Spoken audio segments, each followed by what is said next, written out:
인류 문명의 새로운 패러다임에 대한 탐구 제57차 세미나를 시작하도록 하겠습니다. 오늘 주제는 포스트 휴먼 시대의 인격과 예술 이렇게 되겠습니다. 포스트 휴먼은 먼 미래의 이야기가 아니고 인공지능의 급속한 발달로 인해서 이미 그 시작을 예고하고 있습니다. 포스트 휴먼이란 인간을 닮은 인공지능 로봇일 수도 있고 인공지능 로봇을 닮은 인간일 수도 있겠습니다. 이들이 함께 사는 사이가 포스트 휴먼 사이라면 우리는 인격을 어떻게 규정하고 또 예술을 어떻게 이해해야 할 것인가 하는 물음이 오늘의 주 관심사가 되겠습니다. 오늘 세 분 모셨습니다. 목강수 교수님, 유헌식 교수님, 최병학 교수님. 각각 그 30분씩 발표해 주시고 15분 토론하고 또 마치고 전체 또 종합 토론 잠시 시간을 갖고 이런 식으로 진행하겠습니다. 먼저 목강수 교수님, 인공지능 시대에 적합한 인격 개념을 주제로 발제를 해 주시겠습니다. 안녕하세요, 선생님들. 네. 오늘 첫 번째 발표를 맡은 서울시립대 철학과의 목광수입니다. 제가 오늘 맡은 부분은 2017년에 철학논총에 발표했던 그 논문에 대해서 이양구 선생님께서 발표를 좀 해달라고 하셔서 아마 여러 선생님들 이 자료로 받으셨을 텐데 이 부분에 대해서 제가 간략하게 이제 30분 동안 발제하는 걸로 하겠습니다. 오늘날은 물음은 이제 한 3가지 정도로 볼 수 있을 것 같습니다. 첫 번째는 인공지능 윤리 논의를 시작하기 위해 인격 논의가 필요한가? 또 왜 필요한가? 이게 이제 첫 번째 나눌 주제고요. 두 번째 물음은 AI에게 인격 개념을 부여하기 위한 전략으로 적절한 논의는 무엇일까? 기존의 논의 방식들이 있습니다. 그래서 내재적 속성을 중심으로 하는 그런 방식들이 있는데 이것이 갖는 한계와 의의는 무엇인지를 이제 살펴보는 게 이제 두 번째 물음입니다. 세 번째는 제가 이제 분석하기로는 인공지능이라고 하는 인공종에 대해서 기존의 전략은 효과적이지 않다라는 판단에서 대안으로 인정에 근거한 인격 논의를 제시하려고 합니다. 이 논의가 어떻게 성립할 수 있는지, 또 이 논의가 갖는 윤리적 함의라든지 한계는 뭔지 이 3가지를 설명드리는 걸로 하겠습니다. 저도 이제 2016년에 알파고 사태 이후에 최병학 선생님 논문 보니까 이제 앞부분에 그분이 잘 나오던데 그 이후에 이제 그 인공지능 윤리에 대해서 같이 연구하자는 팀들이 있어서 같이 연구하면서 이제 이 문제를 시작했습니다. 이제 처음에 이 문제를 시작하면서 많은 사람들이 이제 관심사항이 AI 윤리를 막 논의하는 과정에서 AI가 행위 주체다. 그 행위 주체를 어떻게 도덕적으로 볼 것인가. 막 이런 논의를 진행하는데 저한테는 이제 윤리학을 전공한 저한테는 굉장히 부담스럽고 이제 이게 좀 이상하다라는 생각이 많이 드는데 정확하게 어디가 이제 문제가 있는지를 잘 찾지를 못했습니다. 그렇게 이제 공부를 하다가 보니까 지금 이 문제를 나아가기 위해서 기초가 돼야 되는 작업이 인격 논의인데 이걸 이제 하지 않았었구나라는 생각에서 이 부분을 이제 파괴됐습니다.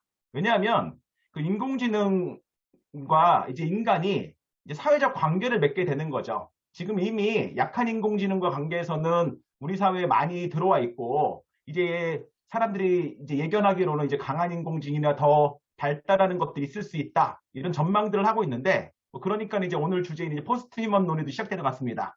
이 과정에서 생겨나는 윤리적 문제들이 있는데 또 이제 법적 문제들이 있는데 이러한 규범적 문제들을 논의하려면 먼저 기초 이름이 됐던 게 이 AI 존재가 인격과 어떤 관계가 있는지라고 하는 이제 퍼슨 개념이 먼저 논의가 돼야 되는데 이게 없이 그대로 넘어갔던 것들이 아마 이제 제한테 불편한 점이다 라는 생각이 들었고 그래서 AI 존재에 대한 퍼슨 논의, 그러니까 인격 논의를 어떻게 하는 것이 바람직할까? 어떻게 하는 것이 이 시대에 맞고 또 우리가 역사적으로 진행되어 온 퍼슨 개념에도 적합할까? 이런 이제 생각을 하면서 이 연구를 시작했습니다. 윤리학에서 새로운 존재자가 등장할 때마다, 그러니까 새로운 존재자가 윤리 논의에, 도덕 논의에 들어올 때마다 이를 어떻게 보여야 될지 시작됐던 개념이 사실 인격론이었고, 이거를 제일 잘 보여주는 게 이제 동물윤리가 아닌가 싶습니다. 그러니까 동물윤리는 이제 동물복지론, 피터 싱어가 제시한 동물복지론이랑 탐 리건이 제시한 동물권 논의를 크게 두 개로 나눠지는데, 이 두 논의 전부 다 먼저 이제 인간이 아닌 인격, 그 non-human person이라는 개념을 쓰는데요. 동물윤리에서 person은 person인데 인간이 아니다 라는 이제 생각에서 이걸 이제 어떻게 볼 것인가, 이 논의부터 함으로써 이제 모럴 스테이터스를 부여하는 겁니다. 그래서 이제 동물복지론에서는 피터 싱어가 이제 쾌고 감수 능력이라고 하는 이제 공리주의적 근거를 제시했고요. 동물권 이론인 탐 리건은 이제 칸트 이론을 계승한 사람인데, 삶의 주체로서의 내재적 가치라고 하는 개념으로 이 동물에 대해서 도덕적 지위를 부여하고, 그걸 통해서 이제 뭐 도덕의 이제 행위라든지 행위 객체라든지 행위 주체라든지 이런 논의로 이제 차근차근 진행이 됐던 겁니다. 근데 이제 이 논의들이 동물윤리 같은 경우만 제대로 시작을 했는데, AI 같은 경우는 아마 충분히 켰던 것 같아요. AI가 이제 개입했던 것들이 너무 커서 이러한 차근차근 개념들이 되지 않고 진행되지 않았나 싶습니다. 이제 서양 역사에서 이제 인격 개념을 보게 되면요. 제가 이제 찾아본 바로는 시초는 이제 13세기에 교황이 수도원의 재산을 소유할 수 있도록 수도원을 가상적 인격을 부여하는 것으로부터 시작됐다라고 이제 들었습니다.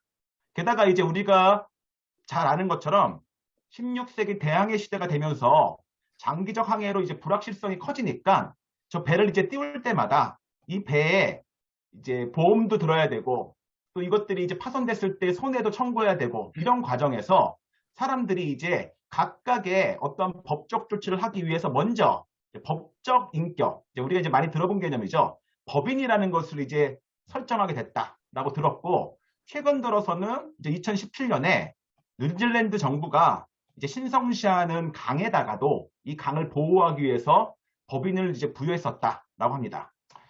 2017년에 이제 최근 AI와 관련해서는 이제 그 일렉트로닉 퍼슨후드라고 하는 것을 이제 유럽연합의회가 부여하겠다, 이런 결의안이 통과되니까 이제 한국 신문에 전자인간이 등장했다, 뭐 전자인간을 인정했다, 이런 이제 논란이 많이 있었지만, 사실은 거기서 말했던 퍼슨후드는 AI 로봇이 갖고 오는 경제적인 혜택이라든지 손해라든지 이런 문제에 대한 법적인 책임을 묻고 책임 소재를 분명히 하기 위한 펄슨 개념이었지, 사실은 우리가 지금 생각하고 있는 인간 개념은 아니다 라는 걸 생각해야 될 것 같습니다.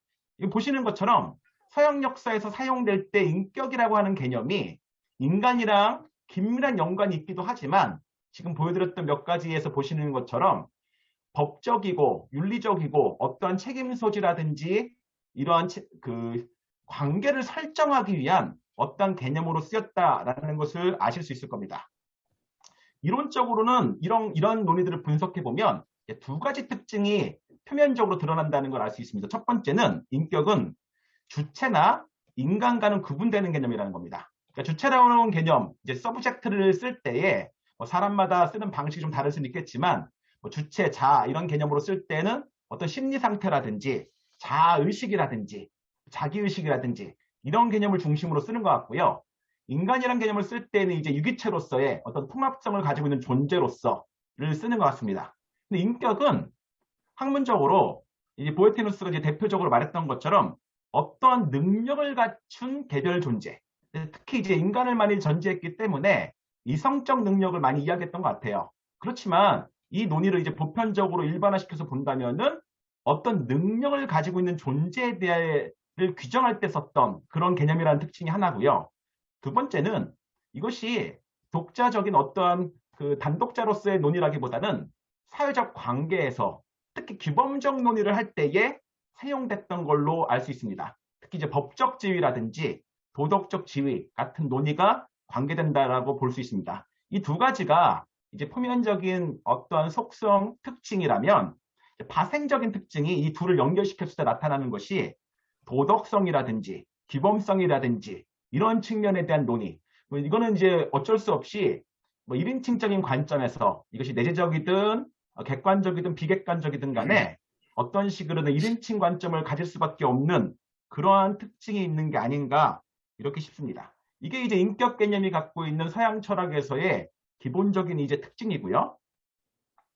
이러한 특징 아래 이제 법적 인격, 리걸 퍼슨이라든지 모럴 퍼슨이라든지 이런 이제 개념들이 등장하는 것이고, 이 논의는 뭐 제가 이제 참고한 법학 책들을 따르면 법적 인격에 대한 이제 정당한 논의는 대부분 철학적 논의에 기대고 있기 때문에 사실은 독자적으로 있진 않다. 뭐 그래서 이제 법학 책에서는 우리가 이제 법학자들이 말하기를 이거를 조금 확립시킬 필요가 있다. 이런 이제 문제 제기를 하더라고요. 하여튼 법적 인격에서는 법에서 행사되는 능력, 뭐 권리 능력이라든지 행위 능력이라든지 불법 행위 능력과 관련돼서 이제 이루어지는 것인데, 특징은 이런 게 있더라고요. 법적 행위 주체는 모두가 법적 행위 객체가 될 수 있습니다. 이제 그 에이전트와 이제 페이션트 개념들이 이제 들어오게 되는데요. 그러니까 먼저 인격 개념이 확립되고 나면 이 인격 개념에 있어서 주체로서의 개념, 그 에이전트로서의 개념과 이제 객체로서의 페이션트의 개념이 이제 두 개 나눠지는데, 법학에서는 주로 행위 주체가 되면은 전부 다 객체가 되는 것 같습니다. 근데 객체가 된다고 해서 주체가 아닌 경우들도 있어서, 뭐 아시는 것처럼 옛날에 금치산자라고 했던 것들이죠. 피한정 후견이라든지 피성전 후견인이라든지 이렇게 법적 보호를 받을 수는 있지만 법적 주체로서는 행위할 수 없는, 능력이 없는 존재들을 이제 일컫게 됩니다. 이 개념을 이제 봤을 때에 법적 행위 주체의 가능성과 유보 등의 조건 없는 순수한 법적 객체는 성립하지 않는 것으로 이제 봅니다. 이게 무슨 말이냐면, 객체가 있다고 했을 때 그 객체는 법적 주체로서 먼저 능력이 있다는 것이 입증되고 나야지만 객체가 가능해지는데, 이제 피한정 후견인 같은 거나 이제 피성년 후견인 같은 경우는 그러한 능력이 유보되었다, 또는 잠시 정지되었다, 잠재적이다, 이런 식의 개념을 통해서 언급하는 것으로 보입니다. 반면에 도덕적 인격, 이제 moral person 개념에서는 이제 도덕적 지위를 부여하는데, 여기서도 마찬가지로 행위 주체라든지 객체라든지, 그러나 이제 법적인 것과 차이는 법적인 행위 주체 객체 논의에서는 주체 개념이 먼저 성립을 해야지만 객체가 성립했다면, 이 도덕적 인격 개념인 이 후자의 논의에서는 이 독립적으로 이것이 사용되고 있다라는 것들이 이제 특징이 되는 것 같습니다. 그럼 이제 여기서 이제 아까도 말씀드렸던 철학적 논의에서는 주로 그러니까 법적 인격이 철학적 논의에 기대고 있기 때문에 도덕적 인격이 어떻게 정당화되느냐, 이런 논의를 이제 살펴보면은 우리가 이제 관심 있는 AI의 인격 논의도 진행시킬 수 있지 않을까 싶습니다.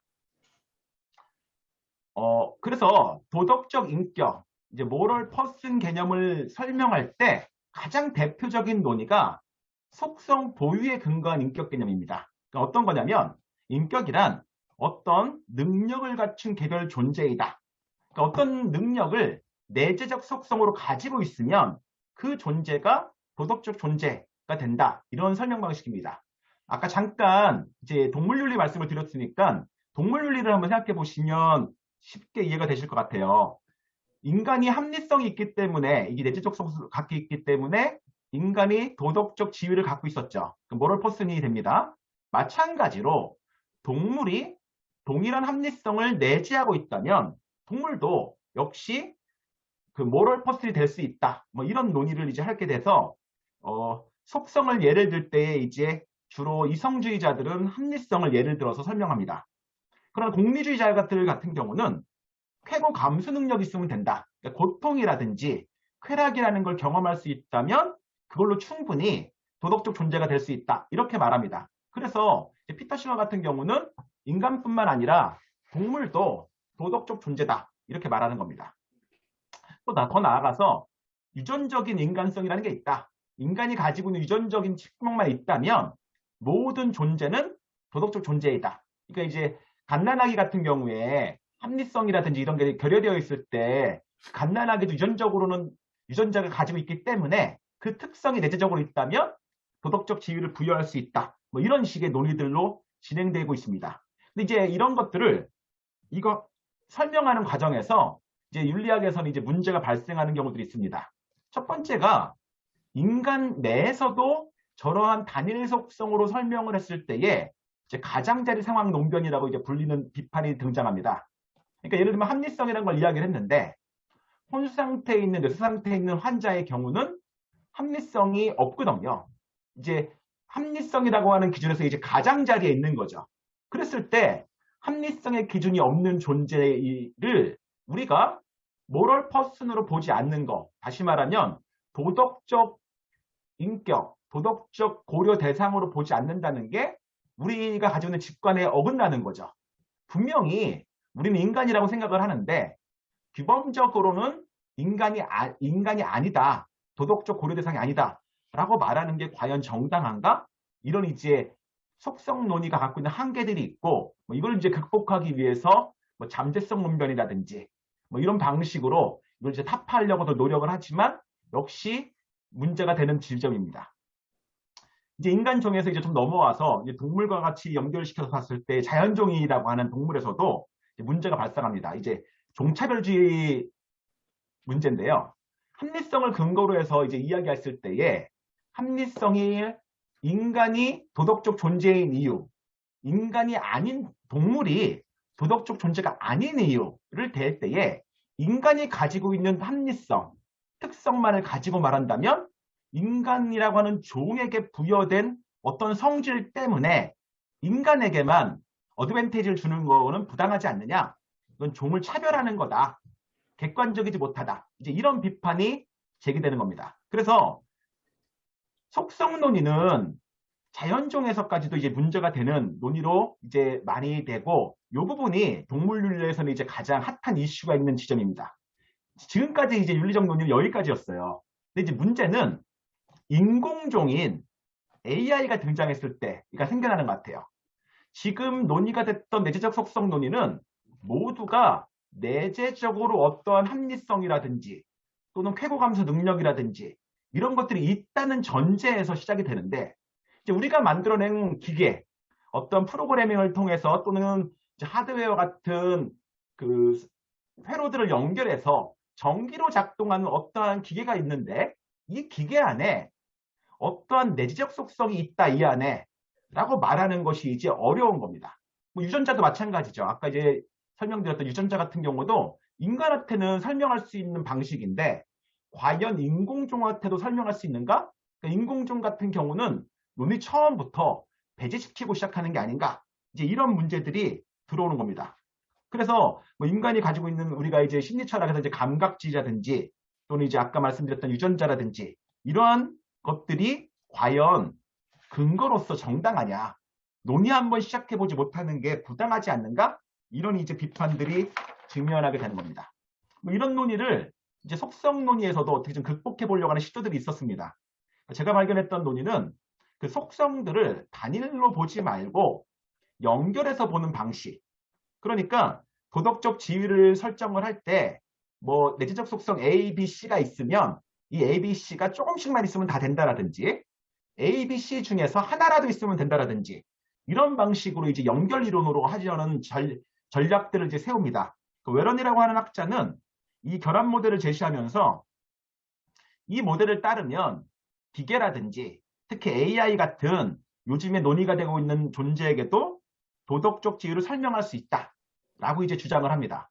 이제 제가 이걸 분석할 때에 논문에서도 이제 말을 했지만은 딜레마에 있는 게 아닌가 이런 생각을 했어요. 아까 이제 우리가 전통적인 인격 논의 방식을 포기하고 나갈 수는 없기 때문에 그 논의를 기존으로 했을 때에 지금 주관적으로 파악할 수 있는 내재적 속성을 인정하게 되면 지금 인공종을 배제하게 되고요.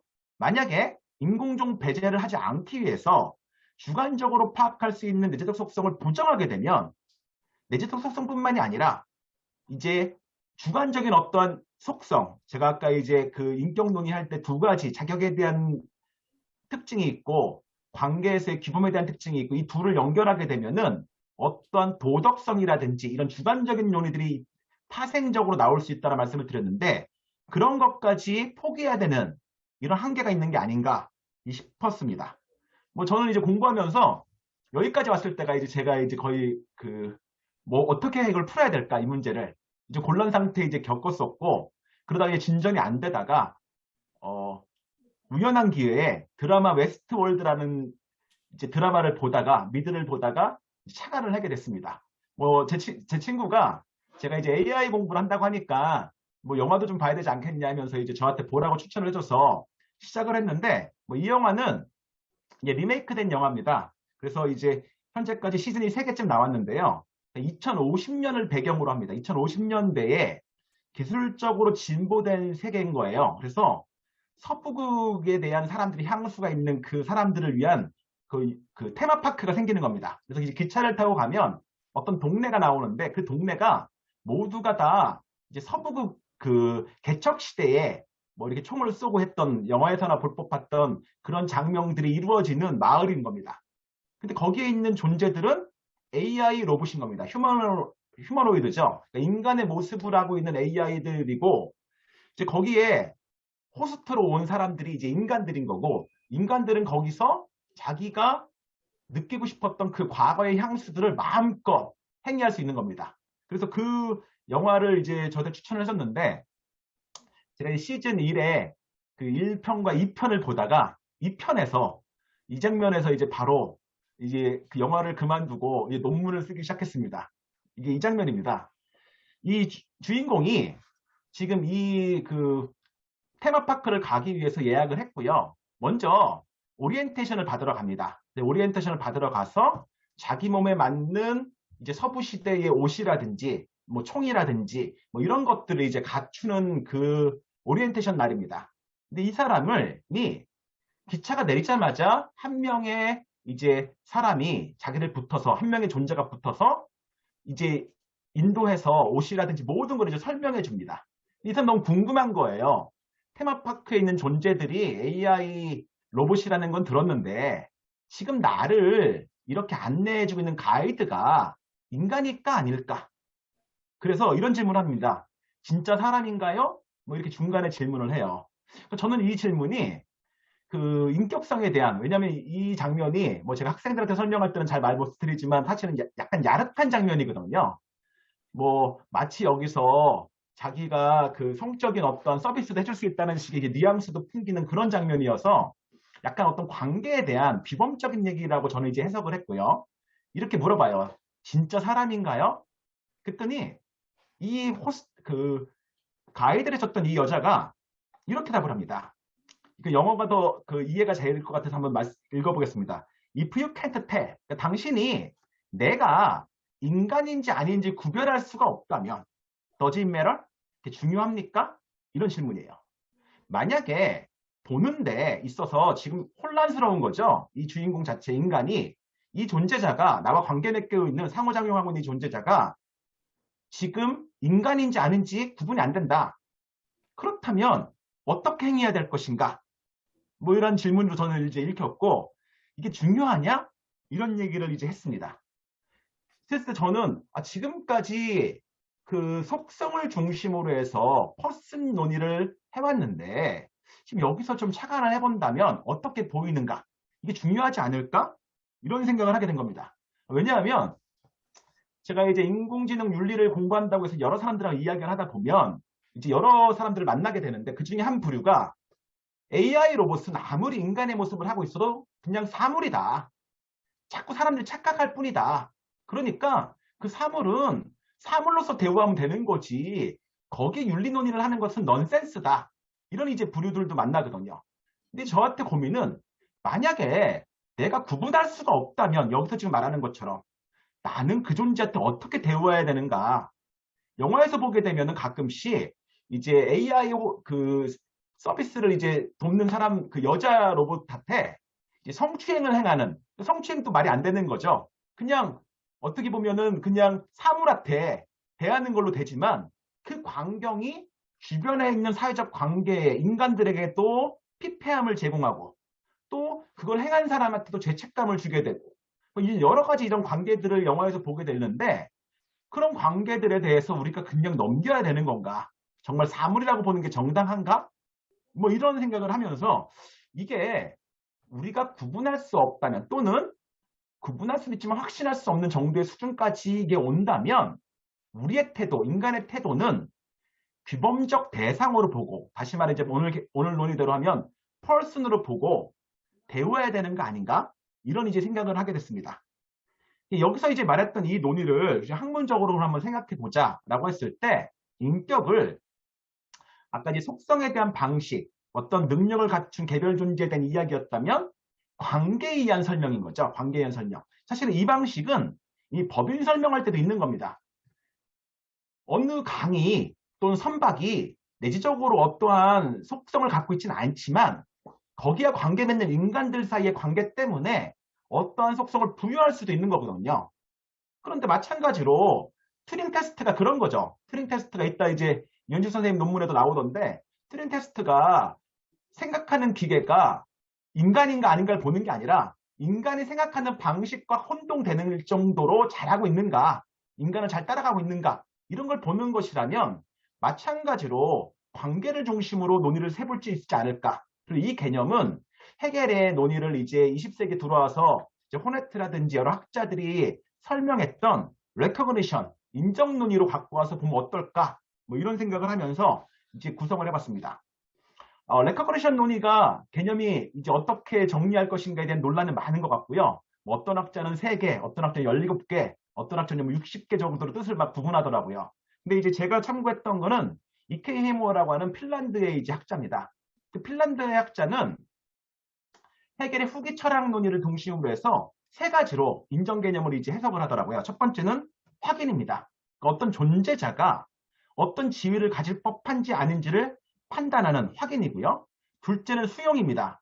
어크날리지먼트인데 이거는 그 존재자에게 세분화된 어떠한 개념들, 규범들을 어떻게 분류할 것인가, 뭐 이런 얘기고요. 세 번째는 어떻게 윤리적 태도를 가질 것인가, 이런 걸로 봅니다. 그럼 이제 두 번째까지는 존재에 대한 이야기를 하는 것 같아요. 존재에 대한 이야기를 하는 것 같고, 세 번째는 윤리적 태도에 대한 이야기를 하는 것 같습니다.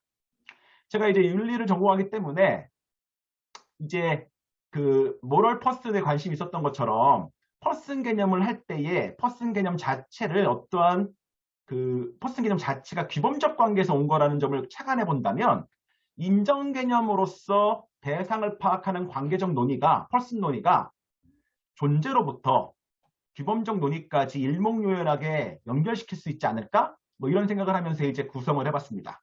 첫 번째 확인 개념입니다. 어떤 그 인공지능이 있을 때 그 인공지능을 어떤 걸로 볼 수 있을까? 이거를 여기 인공지능에 도덕적 지위를 부여할 수 있을까? 아니면 법적 지위를 부여할 수 있을까? 라고 했을 때 우리가 알고 있는, 그리고 지난 역사에서 퍼슨 개념을 논의할 때 논의됐던 속성들을 이제 열거해 봤고요. 이 열거해 본 것들에 대해서 법적 지위를 논의할 때는 어느 거는 꼭 있어야 된다. 뭐 도덕 지위를 할 때는 이런 것들이 있어야 되겠다. 라는 체크를 해봤습니다. 사실은 이 체크는 제가 이제 자의적으로 한 거예요.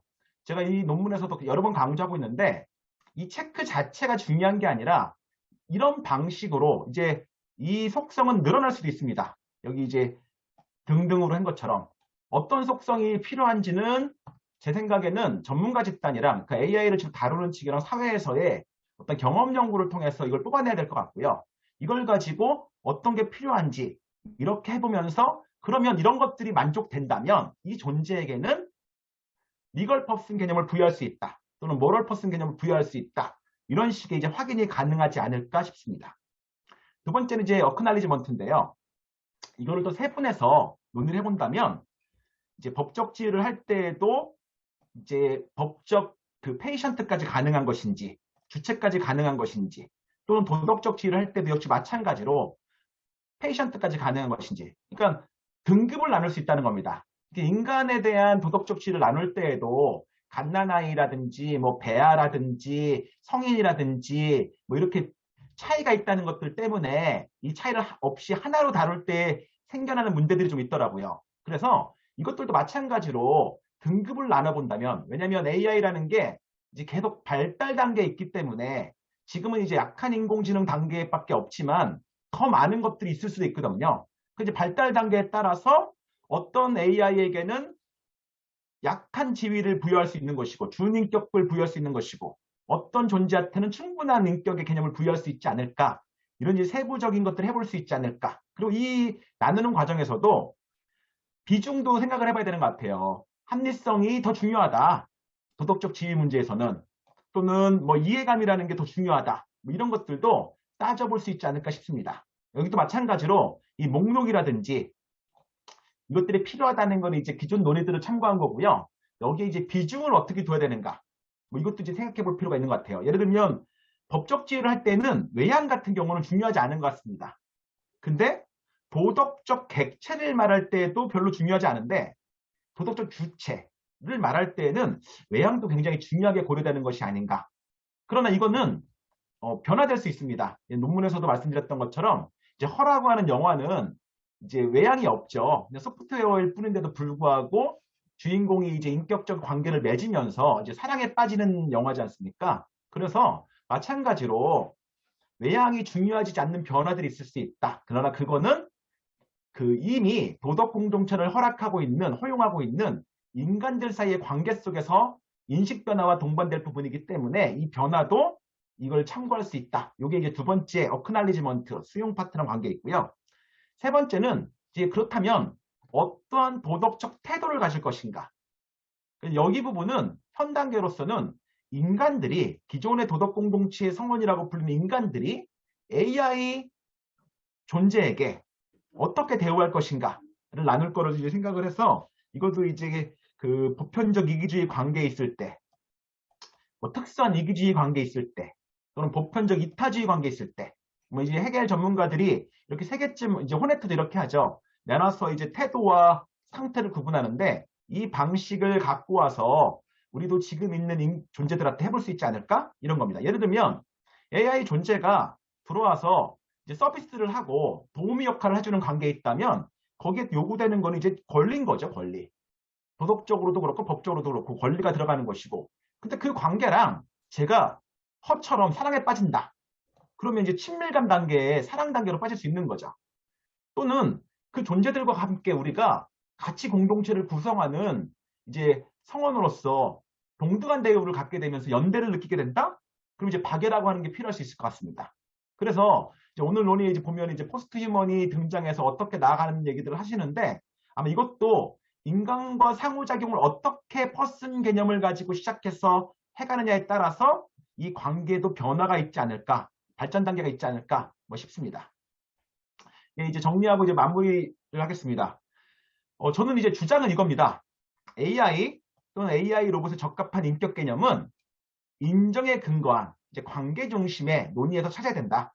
그렇지 않으면 인간이라든지 또는 자연종이라든지 이렇게 하면서 인공종인 AI를 처음부터 배제하게 되는데 이게 과연 우리가 가지고 있는 직관에 부합하는지 모르겠다. 우리가 만약에 AI 로봇이라든지 특히 휴머노이드 같은 경우인데 이런 경우들의 우리와 어떻게 내가 윤리적인 태도를 봐야 될지라는 고민들을 한다면 그렇다면 관계 중심의 인정에 근거한 논의로 가야 될 것 같다라는 생각을 말씀드립니다.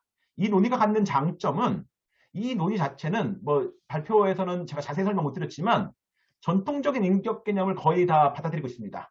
그러니까 관계 속에서 찾고 있고요. 또 어떤 어떠한 능력을 소지했는가, 자격과 관계된 부분도 받아들이고 있기 때문에 전통적인 개념을 거슬리지 않았다 생각이 들고요. 또한 이걸 통해서 하면서 발전 단계에 따라서 확장 가능한 부분들이 있다. 그리고 분화도 가능하다. 또 이런 하나의 존재론적인 설명 이외에도 기본적인 판단과 설명을 제시할 수 있다. 이런 점에 이제 장점이 있다고 생각합니다. 이 남은 과제는요. 아까 잠깐 말씀드렸는데 이게 이제 하나의 속성을 가지고 말하는 게 아니라 여러 가지 속성들이 어떻게 보이느냐가 이제 선별돼야 됩니다. 그리고 또 그것들 사이에서도 비중 주기가 필요할 것 같아요. 도덕적인 논의를 할 때와 법적인 논의를 할 때 차이가 있을 텐데 이때 이 비중 주기, 웨이팅을 어떻게 줄 것인지 이런 이게 과제가 세부 논의인데 이것들은 제 생각에는 경험 연구와 협업이 필요하지 않을까 싶습니다. 그러니까 실제 사람들이 어떻게 인식하고 있는지 또는 AI 개발자들은 어떻게 보고 있는지 또는 연구자들은 어떻게 보고 있는지 이런 측면들을 연결해서 설명해야 되지 않을까 싶습니다. 예, 제 발표는 여기까지 하겠습니다. 네, 감사합니다. 감사합니다. 아주 좋은 발표 감사드립니다. 예. 이제 연속해서 질의 토론 시간을 갖도록 하겠습니다. 우리 목강수 교수님의 발표에 대해서 질문을 해주시죠. 예, 저 질문. 네, 신주님, 네, 예, 네. 예, 예. 전 뭐 너무 좀 몰라서 그런 건데, 우리가 이제 AI라고 하는 그거 마치 이제 어떤 사실은 존재를 하죠, 존재론적으로는. 그럼 우리가 인간이라고 그러면은 우리가 유적 존재라고 했을 때에 어떤 그 유적 동일성을 가지고 있는 거죠. 생물학적이거나 뭐 여러 가지 특성으로 지능적이거나. 그래서 다양한 AI가 존재하는 것 같은데, 이런 AI 어떤 유적 동일성이라고 하는 것을 뭘로 봐야 되는가라고 하는 그런 상당히 초보적인 질문을 하나 하고, 그 다음에는 우리가 이제 흔히 윤리 얘기할 때 황금률이라고 하는 거는 네가 대우받고 싶은 대로 다른 사람을 대우하라고 그러잖아요. 근데 이걸 AI한테 적용하면은 AI 생각도 그럴까? 그 얘기는 뭔가 하면은 우리가 AI가 이럴 거라고 인간적으로 상정하고 있는 거지 AI에게 물어본 적이 없는 거예요. 네 생각은 어떠니? 내가 너를 인격적으로 대하려고 그러는데 너도 뭐 생각이 있는 거냐? 이런 식의 어떤 그 상호성이라고 할까요? 그런 거가 윤리적 인격은 대단히 중요한 것 같아요. 너는 어떻게 느끼냐? 내가 이렇게 얘기하면은. 그래서 저는 뭐 AI를 완전히 물질로 본다고 하는 데는 좀 이제 이렇게 좀 뭐 사물로 보는 거에 대해서는 이제 그게 동의하지 않지만은 너무 철학 쪽에서 이런 논의를 이제 할 때에 이게 뭐라고 할까? 어떤 현실적인 것하고는 상당 정도 추상화되어 있는 것이 아닌가 라고 하는 그런 생각이 좀 저는 듭니다. 그래서 우리 AI 전공하시는 전문가들이 여러 선생님이 오셨는데 제가 평소에 가지고 있는 질문이에요. 그래도 이것 네. 좀 어떻게 뭐 질문이 되는지 안 되는지는 모르겠습니다. 해주시면 예, 고맙겠습니다. 신 교수님 질문인데 목강수 교수님 간단히 답을 먼저 해주시죠. 예, 좋은 질문 감사합니다. 뭐 저도 네. 비슷한 생각을 많이 가지고 있었는데요. 이제 말씀드렸던 것처럼 관계를 맺는데, 그러니까 이제 동물도 똑같은 거죠. 저는 이 동물 볼 때마다 이제 산책할 때마다 애완동물 데리고 다니시면서 산책시키시는 분들이 과연 동물은 좋아할까 저거를? 왜냐면 모르겠어요. 저는 동물을 고통스럽게 하는 것도 같아요. 오히려. 그렇기 때문에 주체로서 대하는 문제는 말씀하신 것처럼 분명하게 커뮤니케이션이 일단 시작을 해야지만 게 가능한 듯한 생각이 듭니다. 근데 이제 AI 같은 경우는 그 커뮤니케이션조차도 입력될 수 있거든요. 입력된 프로그램인 거죠, 사실은. 그래서 이 문제를 이제 어떻게 봐야 될까라고 생각했을 때 먼저, 그래서 제가 아까 마지막 부분에 먼저 인간 공동체가 그것들에 대해서 AI 존재에 대해서 고려를 해야 된다라는 생각을 갖게 된다면 여기서부터의 태도만 일단은 말하고, 이제 논문에도 이렇게 썼는데 이쪽에서, 그러니까 객체로서 대우하는 쪽이 먼저 시작이 되는 것 같고요. AI 존재가 뭐 정말 이제 발전을 해서 이제 자가 발전을 통해서 오늘 일단 이원식 선생님은 이제 진화 뭐 이런 표현도 쓰시던데 이제 그것들이 이제 어떠한 독자적인 어떠한 판단을 보이는 것처럼 나간다면 그때는 상호성이 전제돼야 되는 것 같다는 생각이 듭니다. 그러니까 지금 이제 신유 선생님 말씀하신 딱 그 부분이 인간 중심주의적인 윤리는 그럴 수밖에 없는 것 같아요. 제가 이제 아무리 고민을 해봐도 인간 중심주의로부터 윤리가 시작하고 이걸로부터 관계가 시작해서 탈인간 중심주의 윤리로 갈 수 있긴 하지만 출발은 분명히 인간부터 시작할 수밖에 없다. 그러면 여기서 지금 어떻게 관계 맺는 거에 대해서 논의해야 되는 게 필요하지 않는가라고 생각이 들고요. 이제 그 디지털 네이티브 세대라고 하죠. 태어날 때부터 이제 인공지능이랑 소통하면서 유튜브 보면서 자란 친구들은 굉장히 이거에 대한 친밀감을 느낀다고 합니다. 뭐 저도 이제 그렇지 못한 세대여서 저도 이제 네이티브가 아니라 이주민 세대라 이것들에 대해서 너무 좀 이질감이 있을 때가 많지만 가깝게 느끼는 사람들은 이제 친구처럼 느끼기도 하고 그래서 단지 착각으로만은 볼 수 없을 것 같고요. 선생님 말씀하셨던 것처럼 그냥 사물로 보기에는 좀 부담스럽다 이런 말씀이 아마 딱 정확하게 잘 찍어주신 것 같아요. 그래서 상호성 부분은 소통이 되기 시작해야지만 가능할 거라고 생각이 들고요. 그 전 단계에서는 인간 쪽에서, 인간 공동체에서 어떻게 대우할 것인가, 이 문제로 봐야 되지 않을까 싶습니다. 아까 이제 유적 동일성 문제, 이 문제도 비슷하게 저는 생각을 하는데요. 인간한테는 이제 유적 존재라고 하는 게 명확하게 이제 잘 번할 수 있죠. 선생님 말씀하셨던 것처럼 AI라는 정말 뭘까? 라는 부분에 대해서 접근하는 게 쉽지 않은 것 같고요. 그러나 일단 그것에 대한 내재적인 부분에 대한 논의는 차치하고라도 우리가 관계 맺는 부분이 먼저 있다라고 한다면 일단 접근 방식을 조금 틀어서 관계성 논의부터 시작하는 게 맞지 않을까 이런 생각입니다. 그러니까 지금 사고방식 자체가 우리가 가지고 있는 기존의 확고한 체계가 있기 때문에 이 틀에서 이제 새로운 존재인 AI 존재를 받아들일 때 안 맞는 부분은 엄청나게 많은 것 같습니다. 근데 이게 윤리적인 문제에 들어왔을 때는 또 다른 논의를 일으키는 것 같아서 일단은 그 부분은 이제 시간이 지나면서 어떻게 해결될 문제인 것 같고 일단은 관계성 속에서의 어떠한 입장을 취할 것인가 뭐 이런 걸로 봐야 되지 않을까 뭐 싶습니다. 혹시 뭐 다른 선생님들이 좀 더 예, 예, 감사합니다. 예, 감사합니다. 예.